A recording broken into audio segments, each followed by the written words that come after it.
Hello everybody and welcome back to my sunroom here in East Tennessee on this beautiful cold day on the last day of November. In my last video, I got a lot of questions about how to make your blooms last longer on your Thanksgiving cacti. So I thought that today, as we look at Big Red, who is in full bloom in all his glory, this is the most beautiful plant. I thought we'd go over some tips and just look at Big Red and just kind of hang out.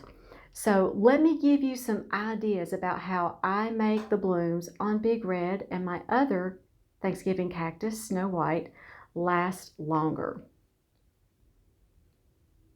Tip number one is not to repot while they're in bud or in bloom. Now I will show you what I have Big Red and Snow White growing in so that you'll know for the spring. And these are products from my sponsor. My channel is sponsored by the Orchid Supply Store, and I repotted Big Red and Snow White in the Mountain West Products Glacier Gold potting mix, and I amended that with some Orchiata small bark and also some horticultural perlite to just lighten the mix. They like a very light and airy mix.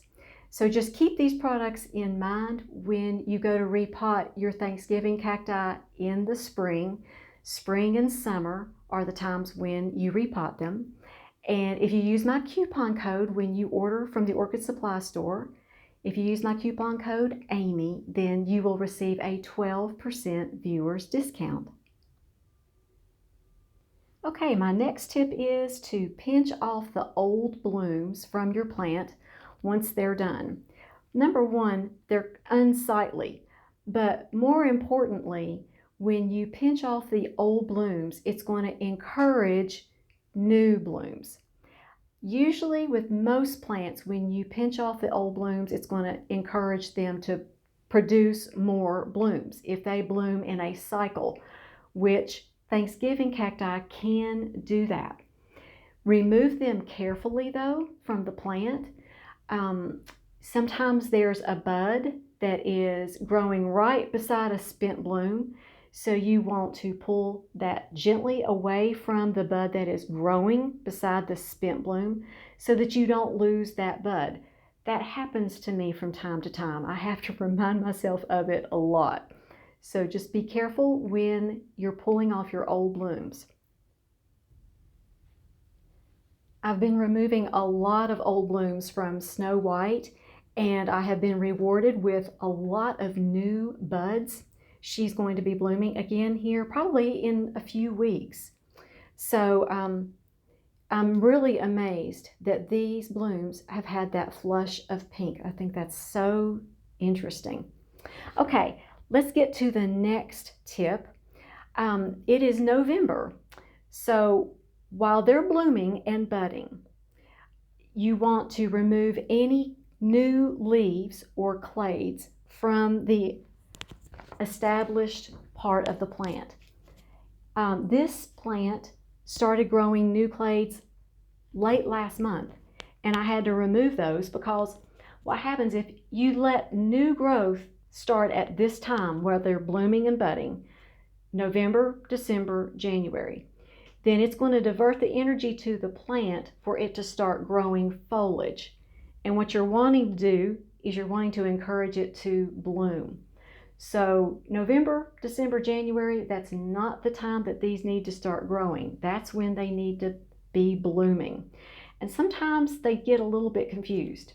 They think, okay, am I supposed to be blooming? Am I supposed to be growing new clades? What am I supposed to be doing here? So I help them out by just removing the new growth that it is trying to grow in the months of November, December, and January. And they do bloom much better. Now Big Red here, he always stays right on time. He doesn't grow new foliage when he's not supposed to. But Snow White, she does. She likes to grow foliage late. I don't know why. But my friend Chrissy from Texas asked me that question the other day. She mentioned that hers was starting to grow again, And I told her, while they're budding and blooming, you need to remove that new foliage. So Chrissy, thank you for that comment. And let's talk about light. This time of the year, they love bright, indirect light.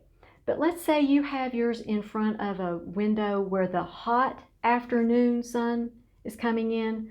Of course, how hot can it be this time of the year? But I know some of you live in the deep south, so it really can be hot in front of an afternoon western facing window.